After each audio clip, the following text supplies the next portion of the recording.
Now, I am proud to introduce your next speaker. Unfortunately, he was not a candidate running against me in 2002, but would be a fine candidate sometime in the future himself, Representative Al Baldessaro from Londonderry.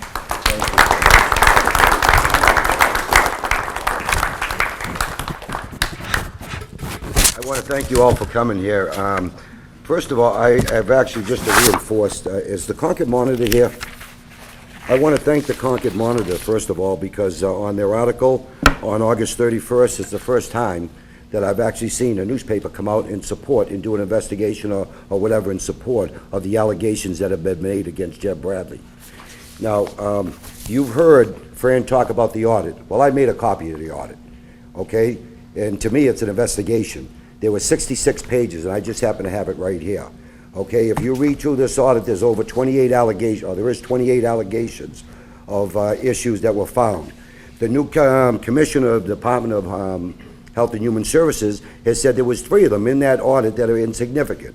Okay, and you can go right on the Department of Health and Human Services and pull a copy of this audit. It's no secret. Okay, the date of it was done in June 30th of 2007.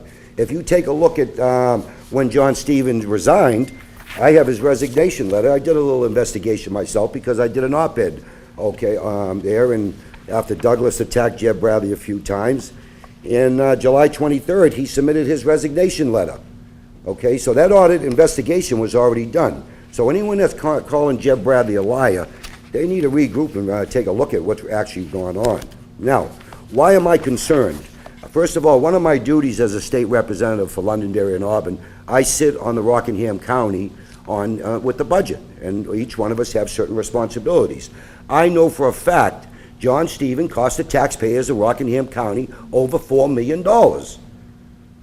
He's coming off like he's clean, like he's God's gift to the, the state of New Hampshire. He sent back $143 million. Well, I'm sorry. If you blow the budget, okay, and naturally, you can give back money and make you look good. If you have it in the back of your mind that you're going to run for Congress, you want to send back, you want to do what you can to try to save money. But the shame is, he did it at the elderly expense, okay? And as a retired Marine, I am tired of using veterans, like myself, a retired Marine, as pawns, okay? Especially on his conversation about the earmarks, because I asked him the question, and they didn't know who did it.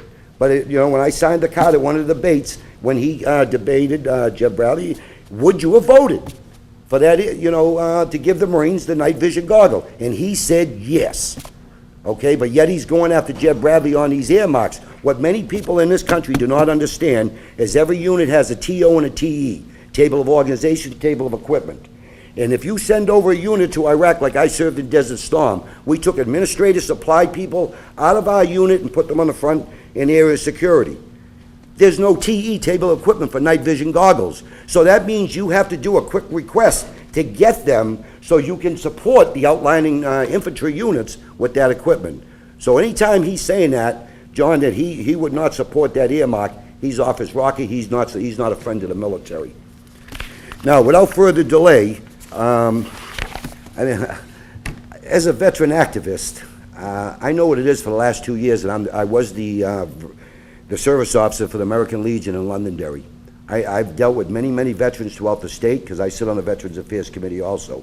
I've gotten many calls that they're not getting any help whatsoever from the Congresswoman that's in place right now, along with the Congressman that's over in the 2nd District. Jeb Bradley had made a difference. He set an example for veterans throughout this state. We knew when there was an issue that went on with a veteran, Jeb Bradley's office was there in a heartbeat. And the nice thing about it, Jeb from Washington would call and say, Al, everything, it was the veteran all said, is he happy? I would say, Jeb, your people were right on it. They did an outstanding job. He is a fighter for taxes. He is a fiscal conservative, okay? He does stand up for the American people. He knows what's right. So without further delay, Jeb, I want to thank you on behalf of all veterans. And for anyone that don't know, the VFW, and I am a member of the VFW, twice the only man in this state that has been given the Citizen of the Year on the VFW. Thank you. And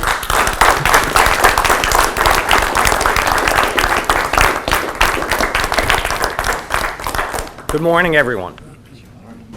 Great to see so many friends here. Thank you all for being here. Thank you for standing with me. We are 5 days from the primary voting day. I'm looking forward to being on the ballot with most of you. Some of you are choosing not to run again. It's really an honor to be on the ballot with you on Tuesday.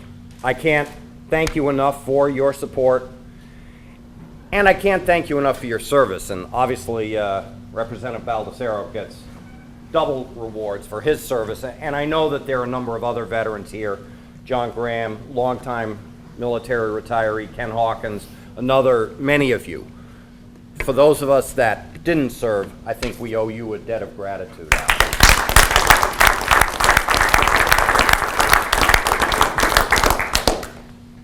We're in the home stretch of the primary campaign. We're crisscrossing the district. We're talking to as many voters as we can. We have a big debate tomorrow night. I'm looking forward to that. There are many clear and compelling differences between myself and Commissioner Stevens. But the most important difference that people are going to look at is our records. And I think Al touched on that. I was endorsed by the United States Chamber of Commerce because I fought for tax relief. I fought for a growing economy. And I'm a former small business owner, so I know what it means to sign the front of a check, a paycheck, as opposed to the back of a paycheck. I was proud to have been honored by Americans for Tax Reform with their hero, the Taxpayer Award. I worked to grow our economy, to cut unnecessary spending. But I always supported, as Al said, our troops and our veterans, and I'm proud of that record. I make no apologies for having gotten that night vision equipment for Marines in Iraq, as Gary noted and Al noted. Yes, it was an earmark. It cut through the Pentagon bureaucracy. That's the whole point of things in that regard. I worked to get cold weather gear for our troops in Afghanistan that better enables them to outlast the Taliban. The entire congressional delegation worked to get an earmark for countermeasures on helicopters to make sure that we do everything technologically possible to protect our Black Hawks and our Comanches. Natalie Healy, I know a lot of you know her, especially in the Seacoast.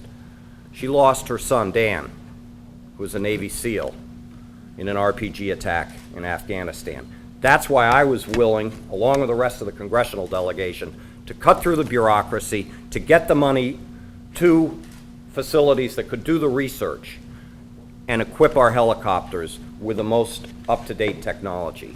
I make no apologies for that.